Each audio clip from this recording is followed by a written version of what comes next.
All right, it's about 4 minutes past, so I say we go ahead and get started. Welcome and thank you for joining us today. My name is Dory Larson. I'm the Electric Vehicle Program Coordinator with the Southern Alliance for Clean Energy. And thank you for taking time out of your day to join us for this webinar on how we can power our homes and our vehicles on solar energy. So to kick us off, I'd like to first take a poll of our participants. So we have a question that is, do you own solar PV? Do you own an electric vehicle? Do you own both or neither? Just so we can kind of get a feel of who's on the call with us today. So I'll give you guys a minute to take that poll.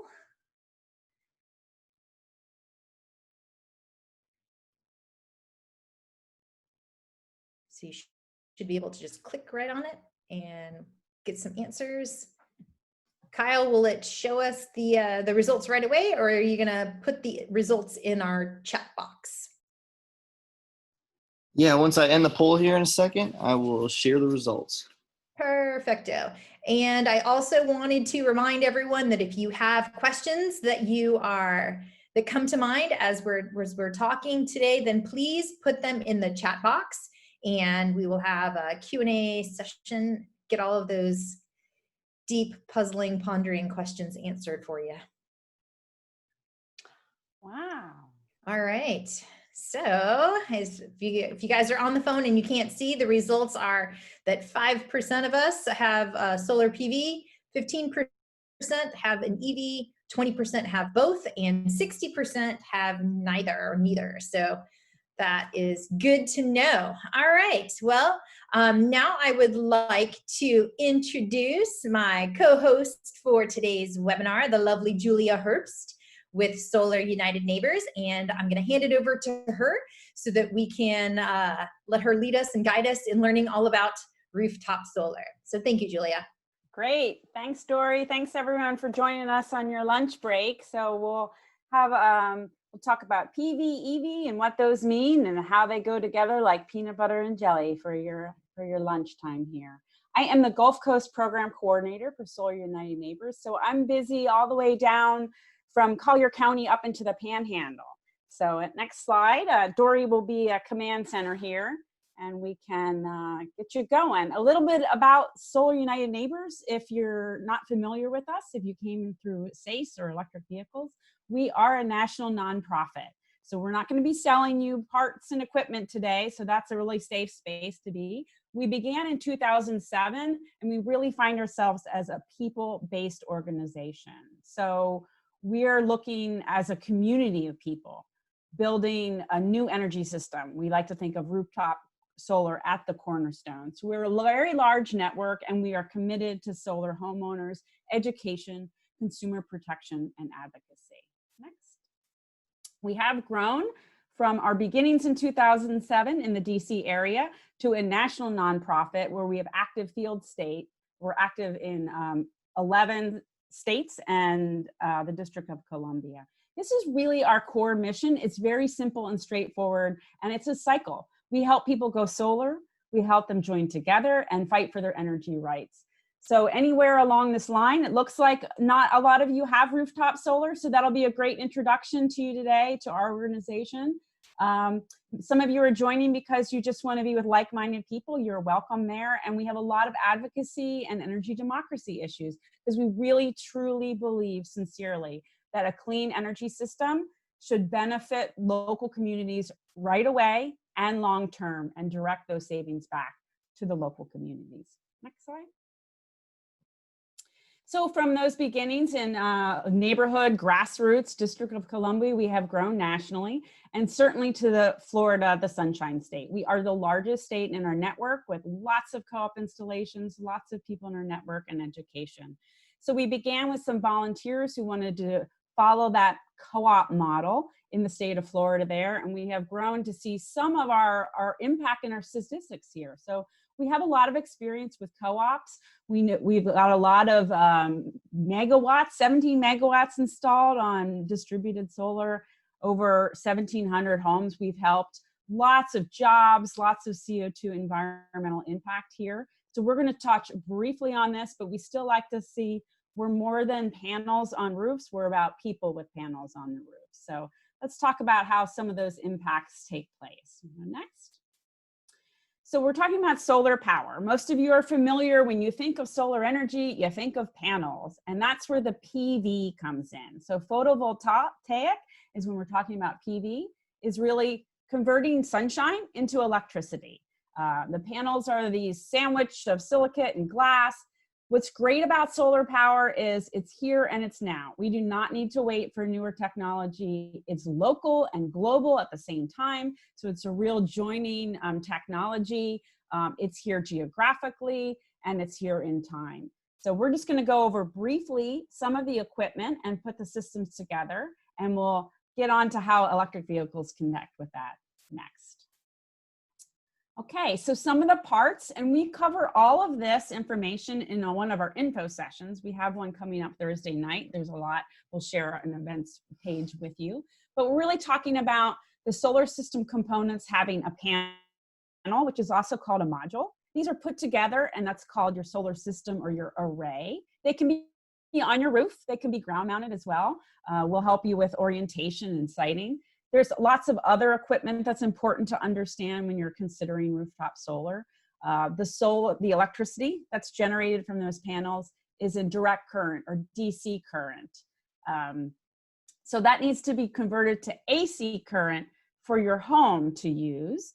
And the inverter is the piece of equipment that makes that change from DC to AC or alternating current. And we're going to talk a little bit later on, because your electric vehicles are batteries and batteries need DC current. So there's a lot of technology we can help you understand. Next slide. Other parts of the system are the racking. This is what makes it connect to your roof. These are steel rails. They can go on lots of different roof types. They can go on a ground mount structure or like a carport. We help you with that and understanding what attachments need to be done. And this is all really guided by local codes to make it a safe installation that's going to stay on your roof and not leak. There's other equipment that we'd like to help you understand, like a bidirectional meter and what that means in your economics, and things like your electrical panel. So this is just a synopsis of the parts of a solar system. Next. And then we put it all together in this diagram. So just to understand the basics of grid-tied, net-metered, rooftop solar, we start with the sun shining on number one, which are the panels, which creates electricity in DC current. That DC current is going to go through an inverter, either a microinverter on the back of the panel, or it's going to go through a central inverter, that number two, and create AC current that's going to go through your electrical panel.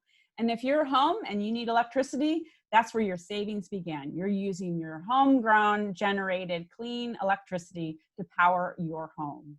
If you're making more than you need at the time, that excess flows out through a bidirectional utility meter that's from your utility, and it goes out into the grid, and you're injecting your clean extra kilowatt hours, that's the unit we measure electricity in, into the grid so your neighbor can use it, the store down the street, or the stoplight. So we're exporting our excess electricity, and at that point, you receive a credit for that excess electricity.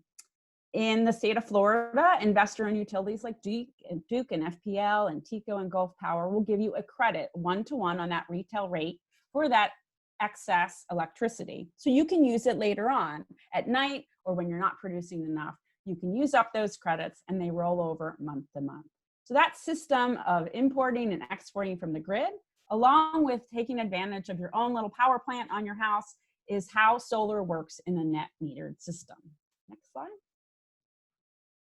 So that net metering really is the flow, the back and forth. When you generate extra, that extra flows through the meter, you get a credit, and they roll over. This isn't endless, so system sizing, how big your system is important so that you don't have a lot of excess, because you're only credited once a year at the wholesale rate for anything that's left over. We're going to talk a little bit more about sizing when you're adding an electric vehicle. So for some of you looking to add solar, this is important to know along with the sizing, if some of you are looking to add an electric vehicle, if you kind of want to reevaluate what you're using now and will in the future, this is an important concept. So this allows residents to get fair compensation for the electricity that they're producing locally to the grid. There are some threats to net metering. We're going to talk about that in some follow-up emails, but we want to be aware and protect this, because this is what makes the economics of rooftop solar really sound and a great investment. Next slide. So what's a solar co-op? We keep talking about a co-op. We have a lot of them open right now. It's really like getting together with your neighbors and trying to get a really good deal on solar. It simplifies the process. It takes away some confusion. So our concept of neighbors for Solar United Neighbors is usually a county or a city or multiple counties. And the group, members themselves from the group, actually select an installer to service the whole group. So you're really getting bulk purchase power, good pricing, good competitive pricing, but solid equipment. And the best part is you get expert help from Solar United Neighbors along the way. So we support you through the process. It's always free to join a Solar United Neighbors co-op, and there's no commitment to go solar. So if it's not the right time or you're not comfortable with that installer, we welcome you to keep shopping around and using our resources for what helps you make an informed decision. Next. The solar co-op is really grassroots and locally based. We've done 58 of them now. We have another one launching this week. So we don't swoop in as a national organization. We really depend on local nonprofits, municipalities who know their communities. We have a launch, we get the word out. We really include these education sessions, these info sessions. They used to be in person, they're online now, so they're accessible to anyone in the state or nation. You can share with your friends or family. And at those sessions, we cover technology, more about all those parts and how it works. We cover the co-op process, and we cover the economics, which is really how do you save with solar power. And that's, you make a decision on the per watt basis if you want to go sign a contract and move ahead with an installation. And we are there with you throughout installation and beyond as a support system. Next system. So some of the benefits, you get great value, you get support. It's a lot easier. Sometimes you go out and get a handful of bids and they don't line up and they're hard to compare. You also get to connect with solar enthusiasts and become a part of clean energy movement. So this is a picture from our Solar Congress. It's a national conference, and this one is in Miami. This is coming up again. We're having a whole month of conferences and resources. So currently, if you're interested in going solar and you want to join a co-op, I would not wait. There's a lot of incentive to move quickly. We have Broward, Florida Keys, Hillsborough, Lake County, Miami-Dade, Sarasota. I believe Space Coast is on the horizon, so Brevard County. So that's the easiest way, is to go to the website solarunitedneighbors.org/co-ops, or just / the county name. We will get you there and you can join for free, no risk, and get some really good competitive pricing and help along the way. But if you're not in one of these co-op territories, or maybe you're not on the same time frame, you're in the middle of changing some housing scenarios, we can also help you go solar through membership. So we can give you a proposal review and support by supporting us with membership. So solarunitedneighbors.org/membership is a great way to tap into our resources and see how we can help support you on your own. Next. Okay, so how does this connect with electric vehicles? So we know PV means photovoltaic, and EV is electric vehicle. So let's talk about powering our homes and powering our cars with sunshine power. We have a great ball of natural gas in the sky. It's a local fuel source. Why can't we plug in our transportation as well as our homes into that home? So if you're thinking about powering your home with an internal combustion engine with gasoline, that's going to be a lifetime of purchasing gas and all the parts.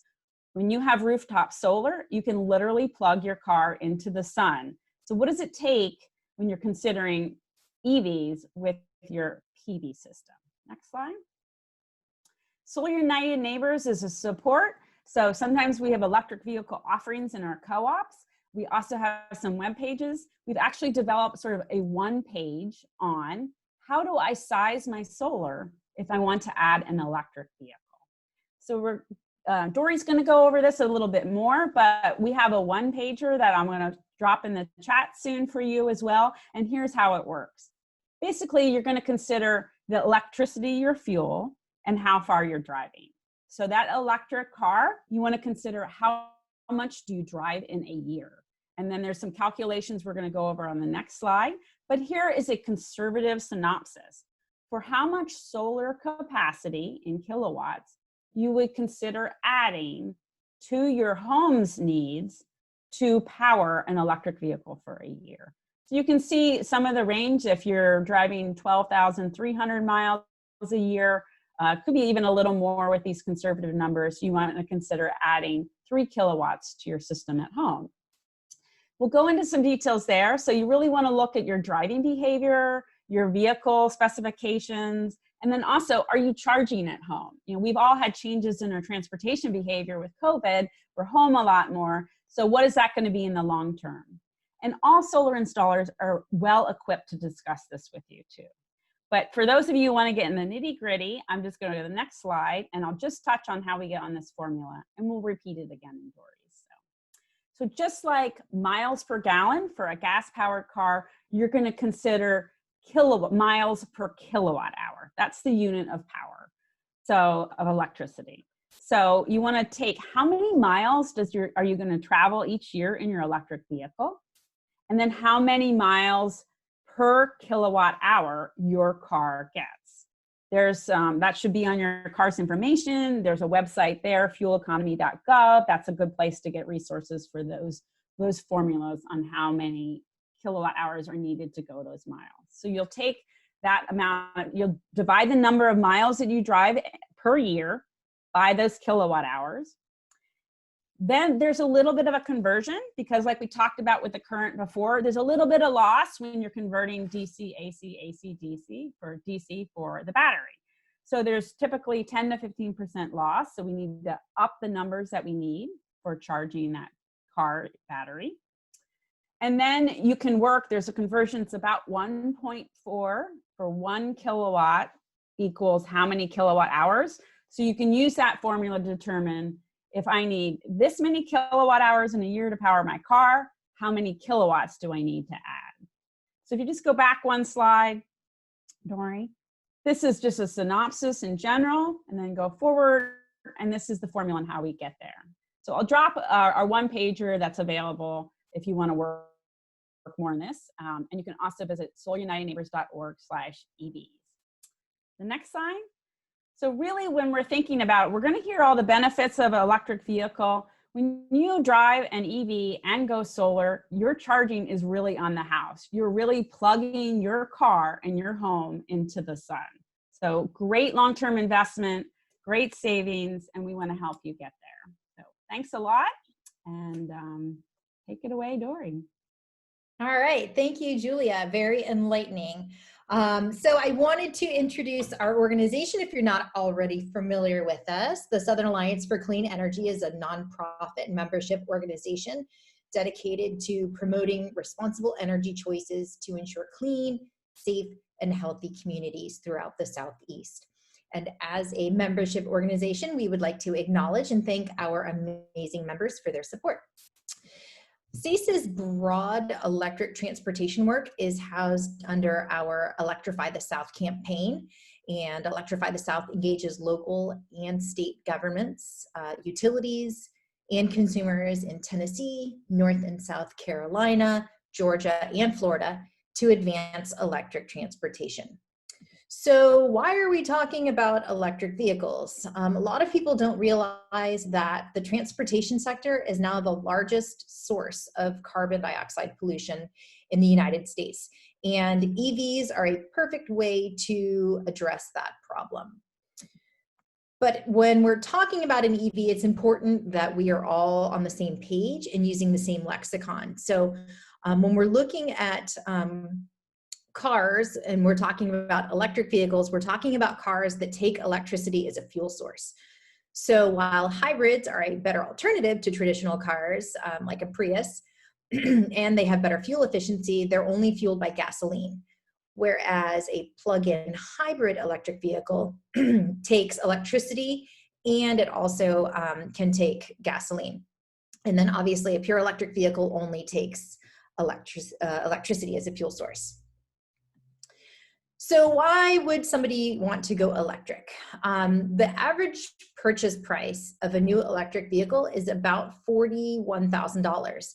And the average new vehicle, according to Kelley Blue Book value, is $38,000. So there's a misconception that EVs are far more expensive than a traditional car, and that's actually really not accurate.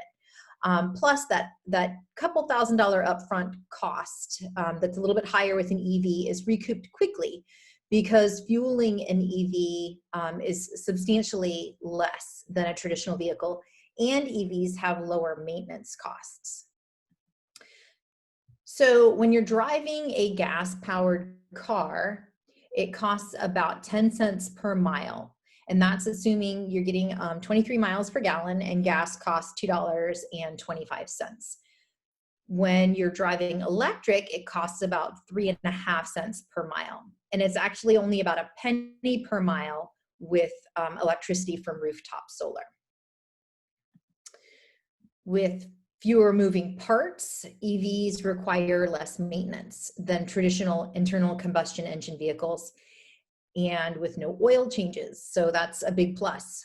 So for example, besides tire rotations, the first scheduled routine maintenance for a Chevy Bolt is at the 150,000 mile mark. So when you factor in lower fuel costs as well as lower maintenance costs, driving electric becomes the economic choice. And overall, an electric vehicle can save about $10,000 over the course of 10 years of ownership.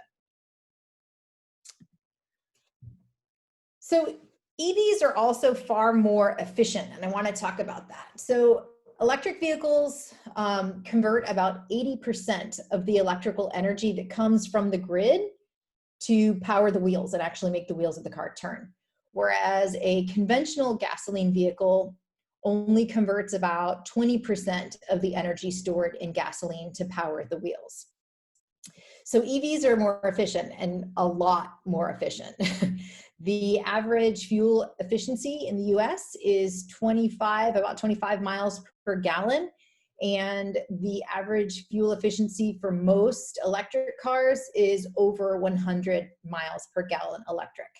So, and what that means to a consumer is that you're using less energy to get from point A to point B. And just like with other forms of fuel, the cheapest fuel is the fuel that you don't use.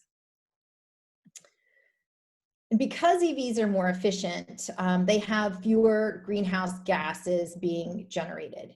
And they also have no tailpipe, so they are not generating the other types of emissions that cause human health problems at the street level.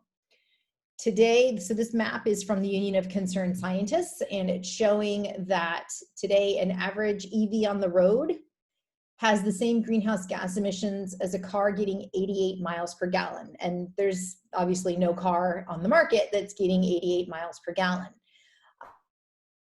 And the cool thing is that EVs will continue to get cleaner as the grid gets cleaner. This map is updated every year, and every year the numbers are better for driving electric. And additionally, EVs can be powered by renewable energy. So on a personal note, I bought my EV used. I bought a Nissan Leaf for $8,400, and I power it on the solar panels on my roof. So I am a PV EV driver as well. And another point that I want to make is just EVs are really fun to drive. The quickest production car in the world is a Tesla Model S, but all electric vehicles have that powerful instant torque. So propulsion from an electric motor means that EVs are smooth and they're going to be a quiet drive. And EVs also have to pass those same rigorous safety standards, and often with flying colors. The technology that power EVs is just superior, and they're more convenient. So you can recharge at scheduled times, like overnight.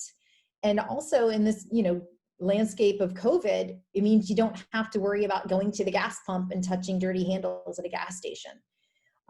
Additionally, because there's no oil, you're not going to waste time going to get an oil changed, and you're never going to have those drippy oil marks on your driveway. So in all, if you look at it, it really is like going from a flip phone to a smartphone.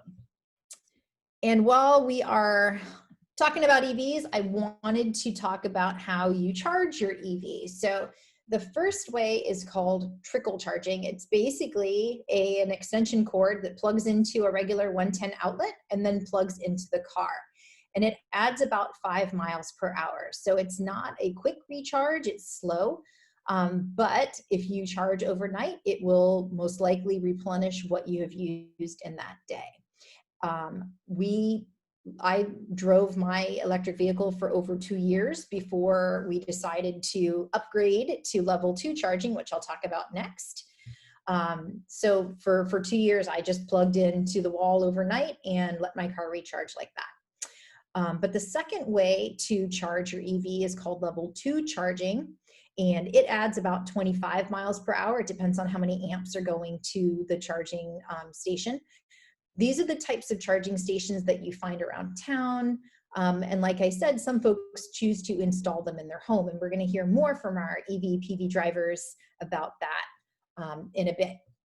The third type of charging is called level 3 or DC fast charging. So instead of an AC current going to the car and being converted to DC power, it's DC power going into the car. So it's a much faster charge, and you can replenish or recharge approximately 80% of the battery in a half an hour. So these types of charging stations you typically find along highways where you're trying to travel long distances quickly and get from point A to point B on the highway system. So I did want to point out that there are 2 different shapes for DC fast charging. So on the left, it's the 1772 combo, and that is the type of plug that you find on European and American made electric vehicles.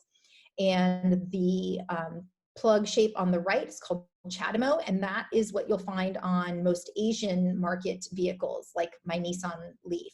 If it had the fast charger, would have that CHAdeMO on it.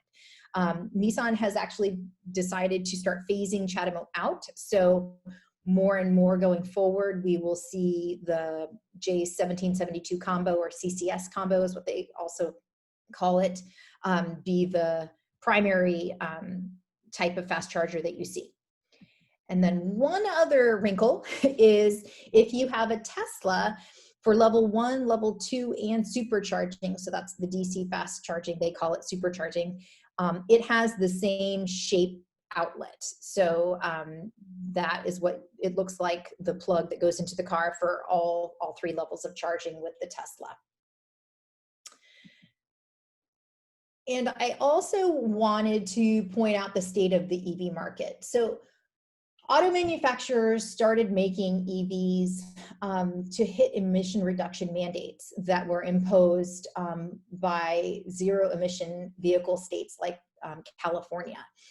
And since that mandate, the other largest markets in the world have also announced bans on petrol cars going forward into the future. So China and Europe, a lot of the countries in Europe and California have made announcements that basically manufacturers need to start making electric vehicles because that's what is going to be allowed to be sold because of the emissions pollution problem.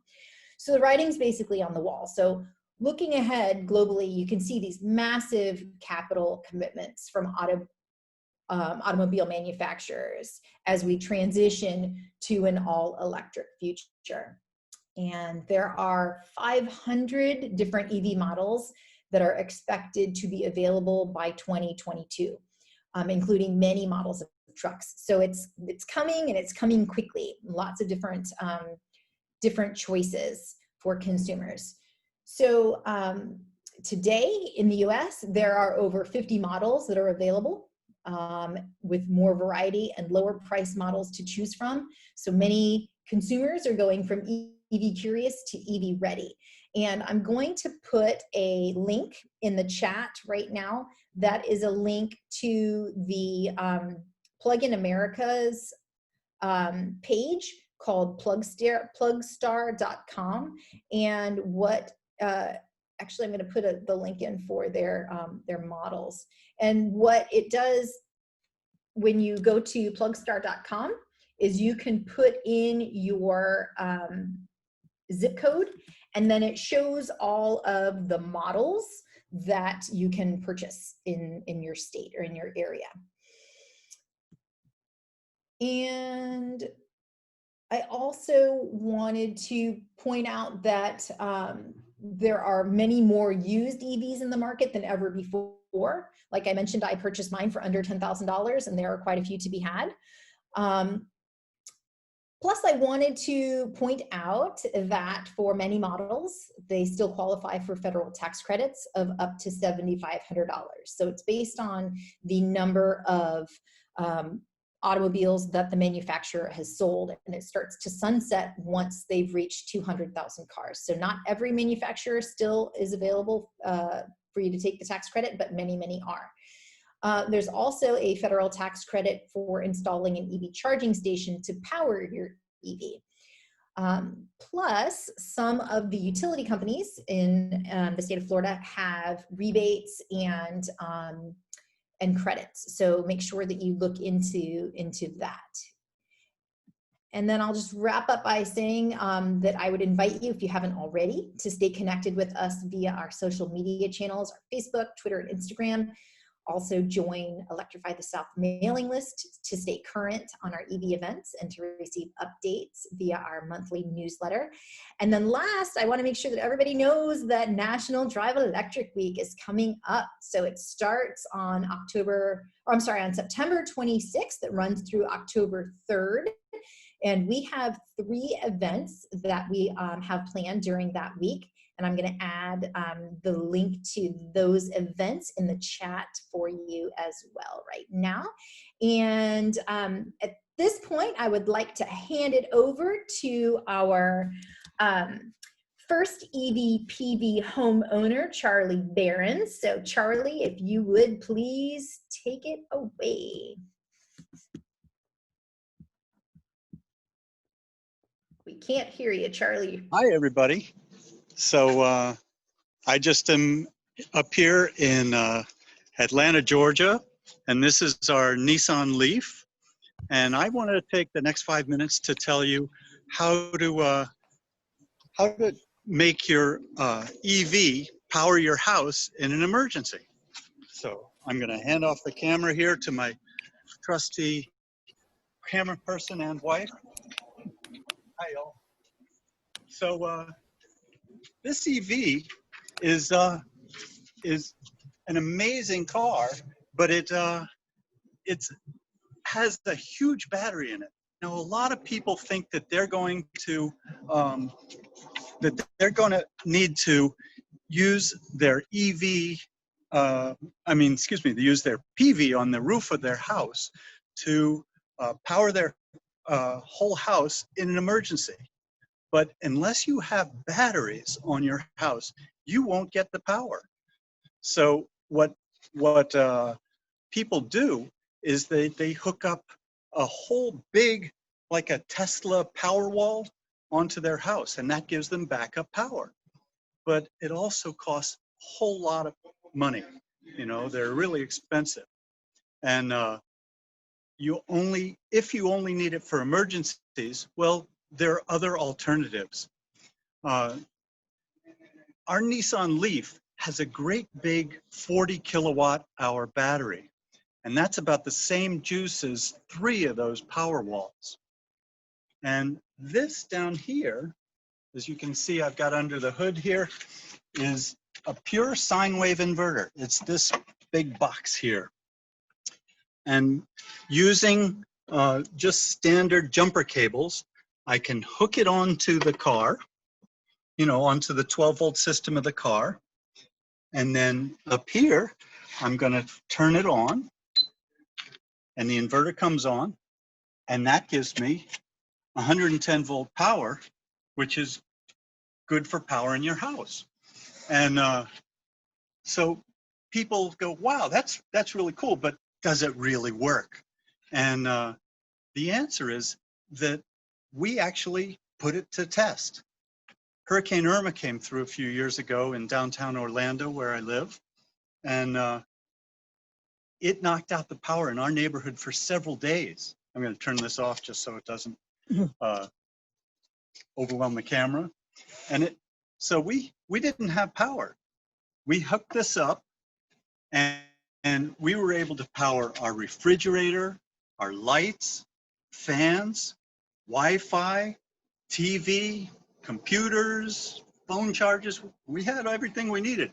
Now, it did not have enough power to run the central air conditioner for the whole house. No big deal. You know, right after a hurricane, the weather's nice and fans worked fine. But since that happened, we have bought a small window unit that it can power. Probably not the same time as the refrigerator, but you know, the fridge stays frozen for several hours and you can run the AC for a little while and chill down your bedroom, and then that's good.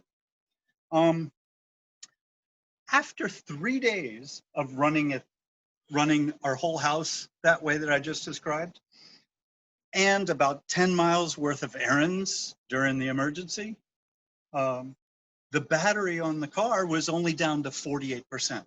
In other words, we could have gone for several more days just running off the battery in this car. And one thing I should mention is that if you put a big battery on your house, that's great. You'll get power all the time. If there's a little glitch in the power that day, then you'll have backup power. But if you're really only dealing with, you know, major outages during emergencies, if your power is pretty good, then this might be the way to go. And it's portable. This battery is on 4 wheels. If the power were to be all used up, then you could drive to the next neighborhood, plug it in like we did during the hurricane. We had a nice vegan meal while it was plugged into the free charger in front of Whole Foods, and came back. It was fully charged. We drove back home, plugged the house back into the car, and we were good to go. I don't know if this is the right solution for you. It's a good alternative, and it's worked for me. Dory's going to display a link that will have a full Facebook article describing the entire details of what we did. And also, she'll put up my details if you need to contact me for more information. That's about it for me. Now we'll move on to our next speaker. Thank you so much, Charlie. That was very informative. I'm going to share my slides again so that I can put that information up. There we go. So there's Charlie's, the link, and I will also, whoop, I will not drop it into, into the chat. So it's there. It's the bit.ly/EV power. And I'll hand it over to Carol Marks, if you would please tell us your EV story. Hello, this is Carol. I am in St. Pete, Florida. Can you hear me? Hello? Yes, we can. Sounding great, Okay. Carol. Okay. I am the cliche. I retired and moved to Florida back in 2016. And at that time, moved into an older home that was consuming quite a bit of electricity. You know, the real reason I moved down here is because I love being outdoors and love the warm weather, and got involved with some of the environmental groups and locally as a volunteer, and started up with the League of Women Voters the following year in their sustainability group.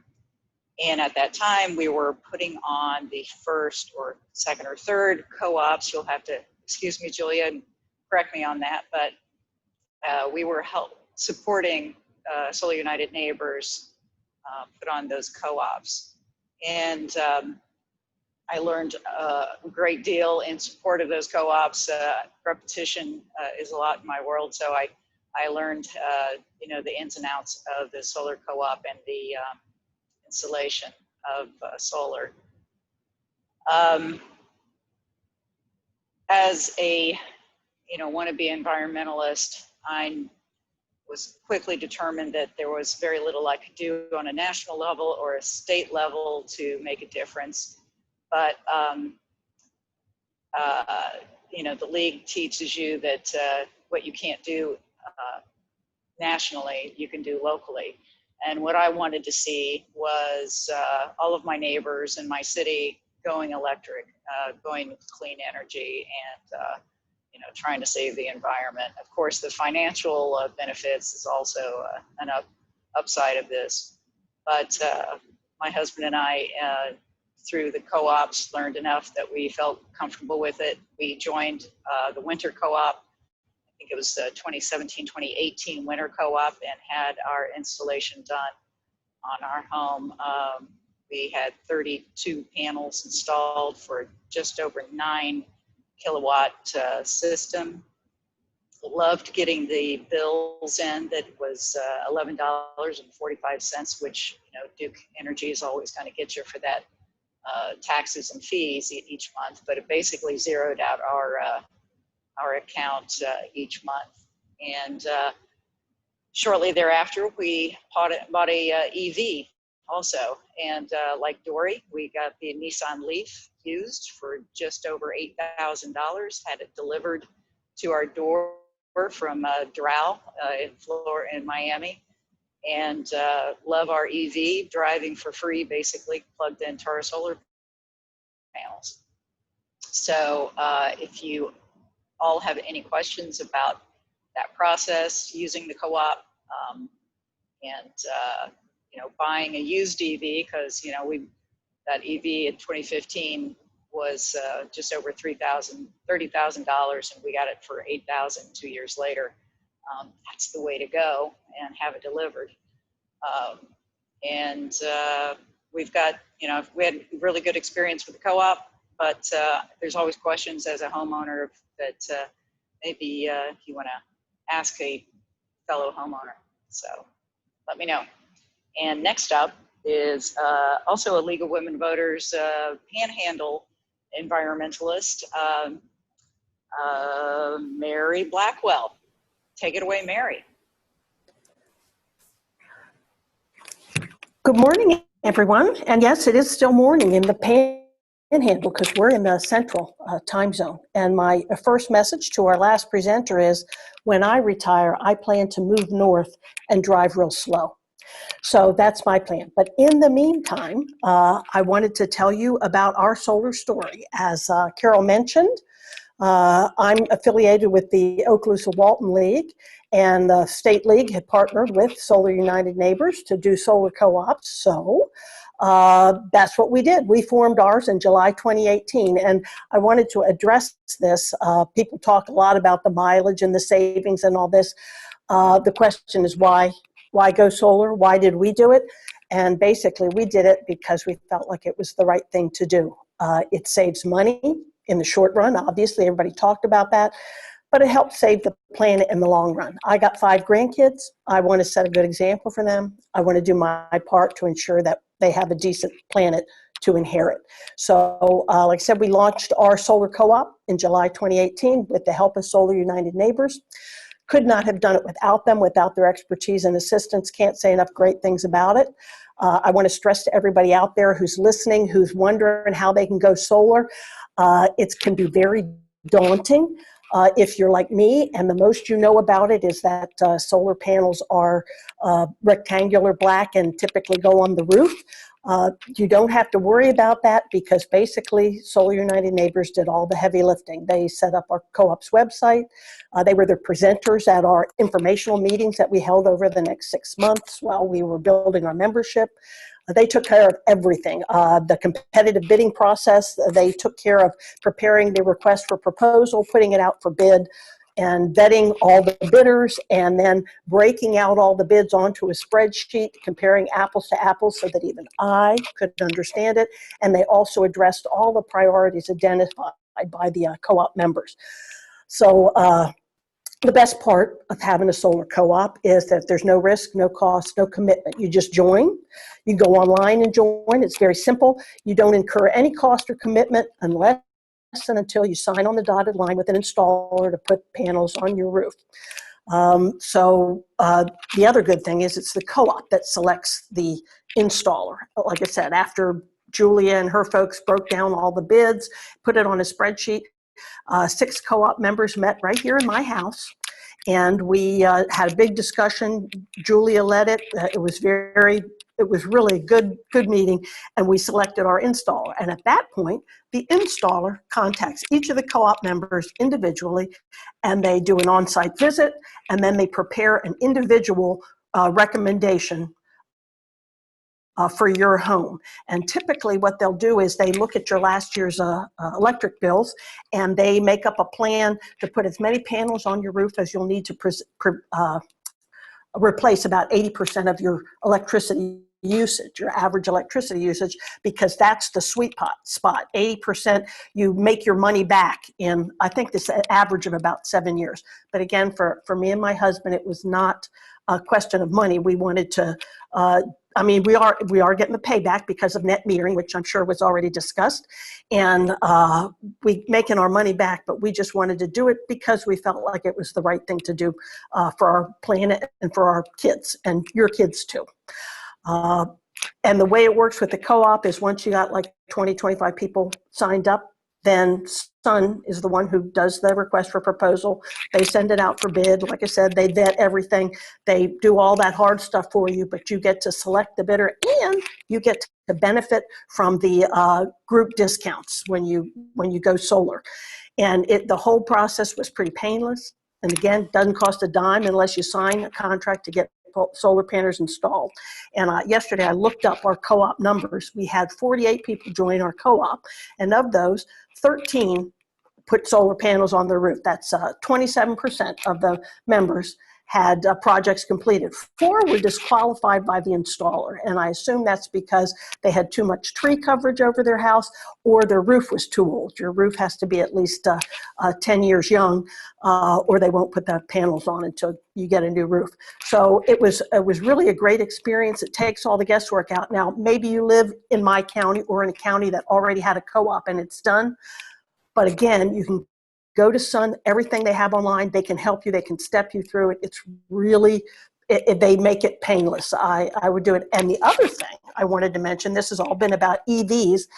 I do not have an EV yet. However, when we put our solar panels in, we had them install the little car charging thing in our garage. Because we plan to get an EV. There isn't one in my garage right now, but there will be this time next year. So if you do it that way, we saved like $500 on the installation because they did it the same time as panels. So if you're going solar, do it all at once, even if you don't have that EV right up front. So, my husband is handing me a note. Oh, he says not the roof. He says it's the shingles that have to be new. So. Whatever, details. So I just want to say it was such a great experience. I would recommend anybody doing it, and any of you out there who are interested, I'm ready. I'm ready to talk to you about it. It's been a great experience, and it's been quite the savings on our energy bill. So that's it. Thank you so much, Mary, for sharing your story, and also to Carol and to Charlie for sharing their stories. So we've got a couple questions that have come in. This one is from Stephen Murphy. He says, what are the pluses and minuses of having bi-directional charging of your EV? I see it as a real solution to managing the grid once we have more EVs in the mix. Charlie, do you want to take that one? Sure. Let me see, turn my camera around so you can see me instead of the steering wheel. The bidirectional chargers that are out on the market so far are brand new. They haven't really been tested at the homeowner level very widely yet. There's one just should be releasing any minute now, based, I'm not too sure because of the delays introduced by COVID, but they're coming out of Italy, and it looks really good. It was introduced at the big Las Vegas Consumer Electronics Show this year, and everybody is very excited about it. And for those of you that want a little bit more background on that topic, it's basically what Charlie showed you, how his car you can adapt, you can hook an inverter and use the battery on the car to power your building or your home. That's what vehicle to grid technology is all about, is using the charging station in your garage to either have electricity flow to your car, or then to allow electricity from your car battery to flow back into the building and power the building. And that there's really exciting applications that are starting to happen. In South Florida, the FP&L is partnering with Palm Beach, the city of Palm Beach, West Palm Beach, to test 5 school buses with that bidirectional charging. So very exciting on the horizon. And Orlando's putting it online too. And one of the neat things about it is the programs are looking at paying the car owner or the homeowner for any power that they take from you during those times, so that that helps offset the cost of buying the charger, or for people who want to do it with their batteries. Same kind of deals are set up. My daughter does that in Massachusetts, and the local power company pays her when they need to boost the power on the grid a little bit, and that's offsetting the cost of her whole system. Excellent. All right, we have 5 minutes, so I'm going to try to get through all of these questions. Amy asked, so do we use the co-op principle on choosing an EV, or do we do that on our own? And you're just suggesting it's a good idea. Julia, would you like to take that? Sure. Yeah, we don't do co-op model for purchasing the vehicle. We do often include EV chargers, so that is a part of the bid. And then we have some special co-ops where we actually do a little more education around that as a piece of the purchase when you're going solar. But for electric vehicles, this is really the place to start to get connected with the resources to make that decision. So we don't host co-ops to purchase a vehicle, but lots of good resources and people to help you make a good decision here. Thank you. Someone asked, they had to step away. Will the webinar be recorded and shared? Yes. So we are recording this, and an email will go out to everyone with the link to the video and also a link to the slides, so that you can have all of the resources that are on the slides. And for those other panelists that are comfortable with sharing your contact information, then we can add that to the email as well, so that people want to reach out. Let's see, another question is about the range of our different EVs. So I'll kick us off. I bought my used Nissan Leaf. It's a 2015 that I purchased in 2017, paid $8,400 for. It has a range of 90 miles. So it's perfect for all of my driving around town, shuffling the kids to all of their after school stuff. And then we also, my husband leased a Chevy Bolt. So he has a 258-mile range. So we have taken that on road trips. That's our longer range EV. And then I'll hand it over to everybody else to kind of go down the line. So this is Charlie, and we have the Nissan Leaf. It's a 2018, the one behind me here, and that goes about 150 miles on the charge. And as you can tell, I'm up in, well, because I mentioned it, I'm up in Atlanta, Georgia, but live in Orlando. So, going on a road trip is not a huge deal. You do need to spot where the chargers are on the way, but it's perfectly doable these days. And remember, 99% of the time, you're not on a road trip. You're not driving 150 miles on your way to work. If you get the chance chance to go to work these days. Okay, who's next? Carol, you want to share your car and range?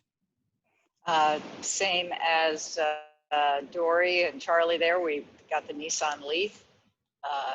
It's 2015 also.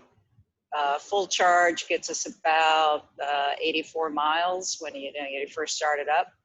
And it's our around county car. It's a to and from the, somebody keeps trying to call me. Is it any of you? We just drive it around county. It's errand running. It's going to the airport to pick up folks, when we used to have visitors. So it's a great little car. We are looking to upgrade though in the next, within the year, probably this fall when the new models come out. We're going to look for another used EV to upgrade. And we're also going to change out our ICE machine, our fully, internal combustion engine for a plug-in hybrid. So we'll have that road trip car because we do like to take those road trips. But we'll do the full combo. Thanks. And I'll Hey, just one other add, thing I should mention is that we lease this Leaf. The idea being that a 3-year lease is a good amount of time to get the new technology. So we don't pay that extra amount that you pay for driving off the lot with a purchased new car. Just a thought. yep, thank you, Charlie.